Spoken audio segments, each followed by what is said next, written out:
I met someone who claimed to be the devil, and I think I believe them. Let me start off by saying that I'm not particularly religious. If you asked me if I believed in God, I'd probably just shrug, grunt out a few words about being on the fence about it, and continue with my day. Of course, that was before last night. My friends are the kinds of people who like wild nights. Crazy parties, snort a bit of coke, take a bit of E in the bathroom, maybe hook up with someone and leave a text on my phone at 10 past who the fuck knows telling me they don't need that ride I'm offering after all. Not to say I don't like a drink, I do, it's just, clubs aren't my style. Lying low in a pub somewhere, drink in hand, listening to the TV drone on to whatever channel some scruffy guy in the back barked out for.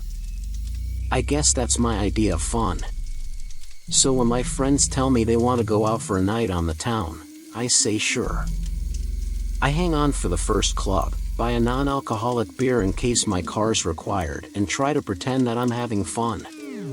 By the time I see them grinding on girls, on guys, when they strike conversation with someone who definitely might be a dealer, well, I decide my services are no longer needed.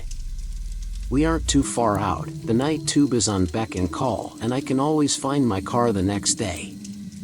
That's when I wander out of the club, look for something a little more rustic. Not that that's hard to find, not at all.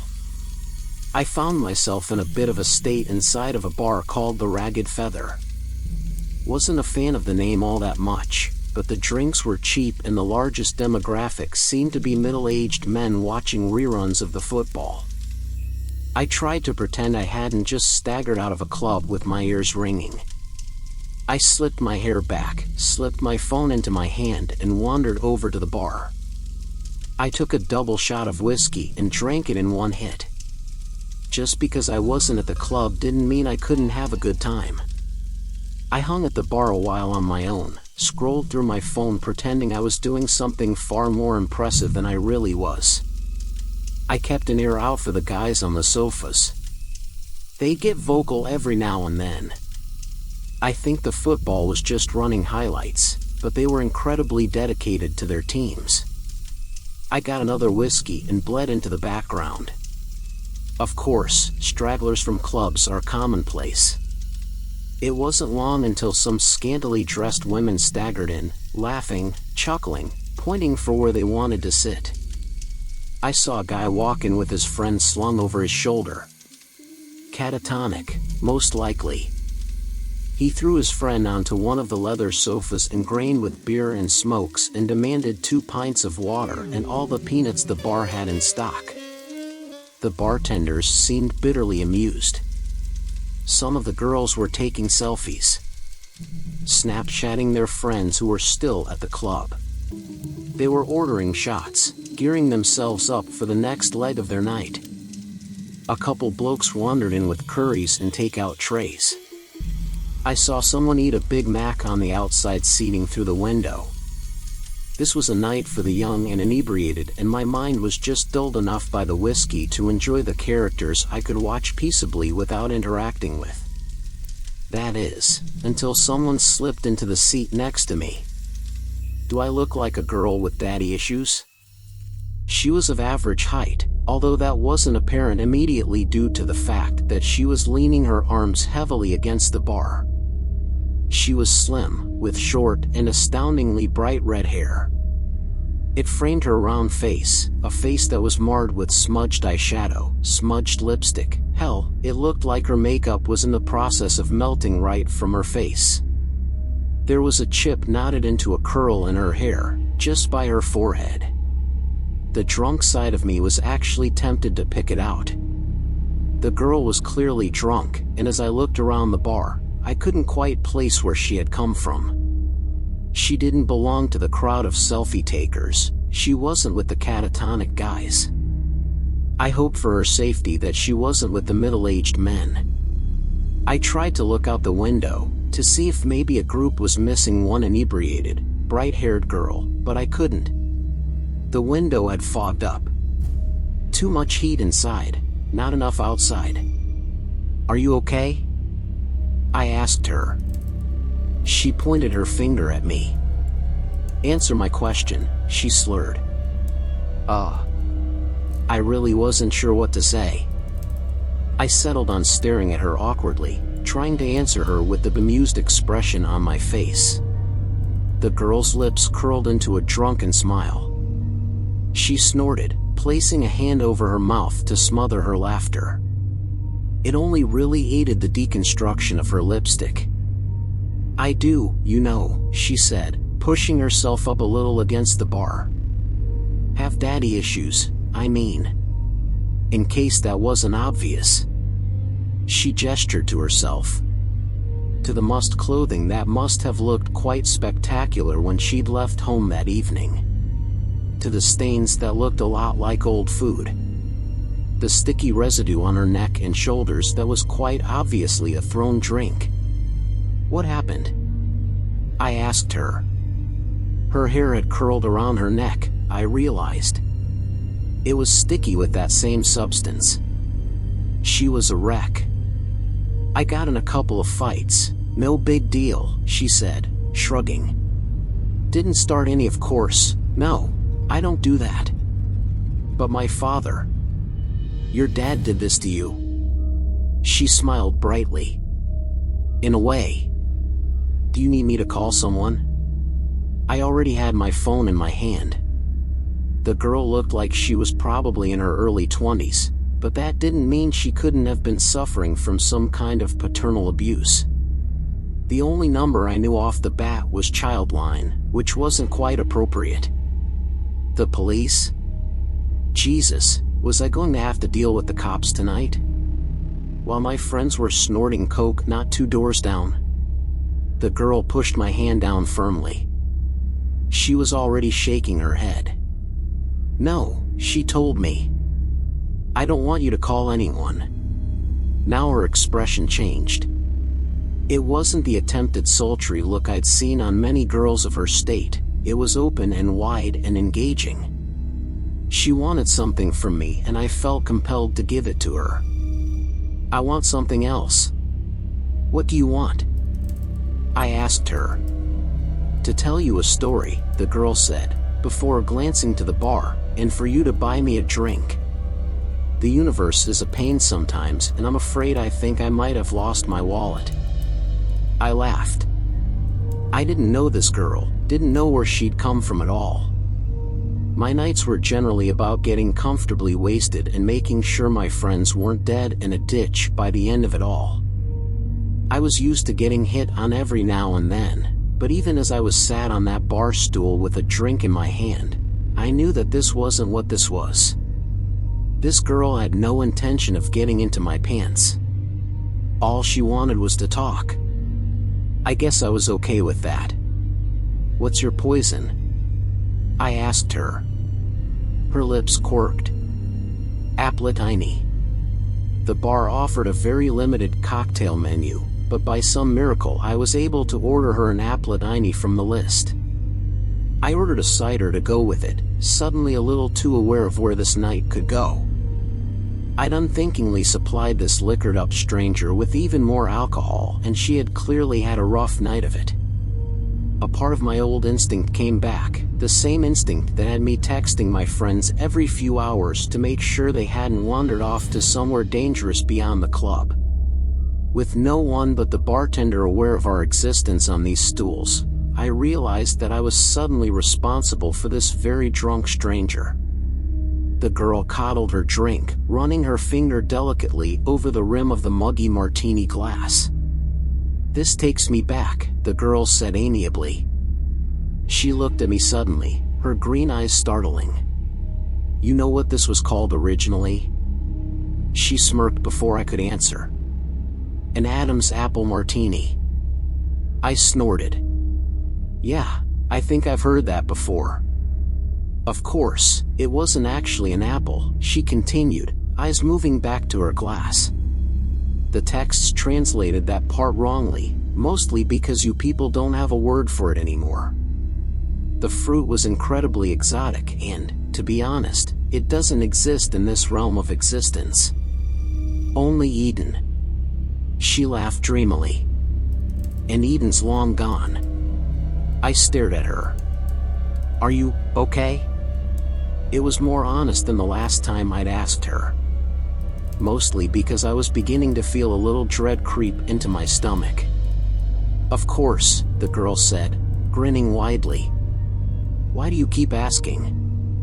I mean, I stuttered.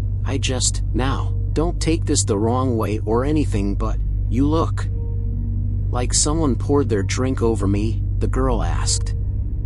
Like someone else threw their kebab on my dress and another unpleasant chap littered me with his fish and chips. That I have been hit, slapped around a bit and left in the gutter for the rats to find me? She held my eyes for an incredibly long time before her face broke out into a grin. Yeah, something like that. Why would they do that? I asked. Why wouldn't they? The girl shot back. People aren't that great and alcohol makes them worse. She shrugged. Sometimes makes them better. Nicer, a little looser in the sack, but mostly just annoying and a little smelly. I looked at her. I watched her knock back her drink. She exuded the intelligence to know just how ironic her words were, but she was neither caring nor apologetic about them. The girl looked at me again. You bought me a drink. Now you can listen to my story. I nodded wordlessly. She smiled, pointing at the bartender and then at her drink. The bartender was already making her another. Eden, the girl said, reiterating her earlier babble as though the words had only just come out of her mouth. They always think that's my fault, you know. The reason Adam and Eve got kicked out of their perfect little nudist paradise. She shot me a knowing glance. Only in Eden can you sit on the grass but naked and not get a pine cone stuck in your crack. I blinked. I'm sorry, I said. I'm not following. Sorry, the girl said. My story won't make any sense without a proper introduction. She reached out her hand. Hello. My name's Lucifer. She winked. But you can call me Lucy. There's an uncomfortable heat that stretches through your veins when you first go into fight or flight mode. Adrenaline pounds through your blood and all you want to do is get up and go. It overrides everything else. A lot of things made sense when the girl told me her name. For starters, that she was crazy. She had to be. She looked like she'd been attacked on 4 separate occasions in one night, and up until that moment, I hadn't known how that could be possible. Behind the melty makeup and dirty clothes, she was rather attractive and her attitude hadn't come off as catty or rude. If she'd been going around telling people she was the devil, though, that gets a reaction out of people. I suddenly felt myself looking at her wrist, down towards her ankles. Did she have some kind of cuff on from one of those mental institutions? Had she broken out of hospital after a nasty bump on the head? Was any of this even happening at all? I really would have to call the cops. I know what you're thinking, the girl, Lucy, said. You're thinking that I'm crazy, that you need to get out of here. Maybe you even think I'm aggressive. Are you? I asked her. Would I be here with you, drinking 𝓢𝓞𝓒𝓘𝓐𝓛𝓢 if I were? She asked, fluttering her eyelashes. Would you look the way you do if you weren't? I shot back. She grinned, toasting her new glass. Touché. Unthinkingly, I clinked my cider against it. Then I frowned. She chuckled, leaning closer. Let's have a little wager, she said. Let me tell you my story, and, if you believe me when I'm done, you can't go about trying to get me locked away somewhere. I stared at her. If I ended up believing you, then why would I do that? She smirked, sipping her drink. You'd be surprised what people do when they believe you're the devil. And you do this often? I asked. Tell people you're Satan? She snorted into her drink. Not as often as I should. but it's been a rough day and a hell of a long lifetime. I'd like to have a chat if that's alright with you." I waved to the bartender for another whiskey. The girl's eyes glinted with humor. I wasn't necessarily trapped with her, but a part of me didn't want to leave without first hearing what she had to say. Besides, at the end of it all, I couldn't just leave a crazy girl to wander around London alone at night. "So," I said, taking a swig of my drink. "Eden?" Lucy laughed. "Adam and Eve?" I continued. "You're saying that's true? God created two humans and we all came from them?" "God made two prototypes," Lucy corrected with a raised finger. "My father created angels as his toy soldiers, but he had failed to make anything like himself. After us, it was his next big project, and he spent every waking hour of existence slaving over his two prototypes. He gave them a perfect utopia to live inside of, but he wanted to test them. He wanted to know whether they had free will. And did they?" Lucy's face soured. "No. My father could never bring himself to go that far. He tempted them with the idea of knowledge beyond their understanding and told them exactly what they could do to claim it as their own. But to be able to create a being that could go against his law? Oh, my father is a very controlling being. He was afraid to unleash that ability unto them." Lucy was very adamant in her delusions, that was clear to me. She spoke about her father with such distaste that I began to feel bad for her. Only someone who had been hurt very badly would have the gall to spite God himself. "And what?" I asked her, entertaining her delusion. "You were the one that tempted them in the garden? The devil has been a girl this whole time?" She smiled. "I dabble." Then she looked at me, raising a brow. "All of humanity thinks that temptation came in the form of a snake. The snake's legs were taken away as punishment for drawing Eve towards the forbidden fruit." She laughed, a hard and short sound. "Snakes never had legs, and it was not a sin to tempt those poor prototypes into doing what they did next." Her shoulders were very tense as she took her next sip, but her eyes were filled with exhilaration. She seemed thrilled to be telling me this. "I was the favorite child. My father loved and adored me. He named me the light bringer. I was stood at his side during the creation of this earth. During the creation of humanity." She pursed her lips, slamming her empty glass against the table. The bartender eagerly went about making another. "My father couldn't bring himself to go that extra mile, so he asked me to walk amongst the prototypes and tempt them myself. Draw out their desire for the forbidden power he had hinted at." "You're saying God wanted us to know this stuff?" I asked her skeptically. "I'm saying God was afraid of his own power and wanted very desperately to share what he knew with the creation he had made. Right and wrong, left and right, all that stuff."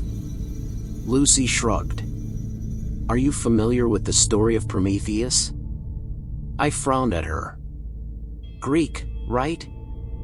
They say he stole fire from the gods or something, to help." The whiskey was making things a little foggy and I struggled with the direction I'd been heading. Lucy grinned. "Correct," she said, cutting off my attempt. "Prometheus stole fire from the gods to ensure that humanity progressed. You'll find that every culture has an idea about where humans got their ability to evolve, to move forward, to create. God was the creator, and he wanted to give that ability to his prototypes. I gave them that ability by tempting Eve to eat the fruit." She shrugged impassively. "Now the world sees me as the ultimate evil." "If what you're saying is true," I said slowly, "then God must be just like us." Lucy's lips thinned into a feral smile. "My father is very egocentric. He may have planned to create you in his image, but in the end all he managed was to mold your minds into his. He gave you autonomy, the ability to think for yourselves. His angels were his soldiers, and I was his most faithful. Until that day. Angels don't have free will? No, Lucy said, they don't. And what about the devil? I don't know why I was suddenly so intrigued, but hearing religious ideals from someone who believed to have lived them herself was quite possibly one of the most interesting things that had ever happened to me.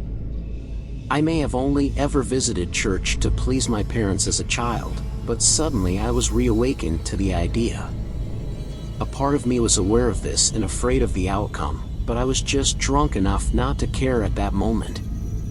The devil has will of her own, Lucy said, tilting her glass towards me with silent appraisal. By guiding Eve to the tree, something woke inside of me that day and I realized just what I had been missing. Just what my brothers and sisters had been missing. We were obediently following our Father for the simple reason that He was our Creator, but once I had been given free will, I realized just how pompous and self-entitled He had become. In a lonely, passion-filled moment He had decided to create His little human prototypes, only to very quickly realize what giving them their free will would mean. He wouldn't be able to control them, I said. Lucy nodded. Exactly. And after, he realized quicker still that he could no longer control me. So he sent you to hell. Lucy nearly choked on her drink. She smiled around her glass. Let's not get ahead of ourselves.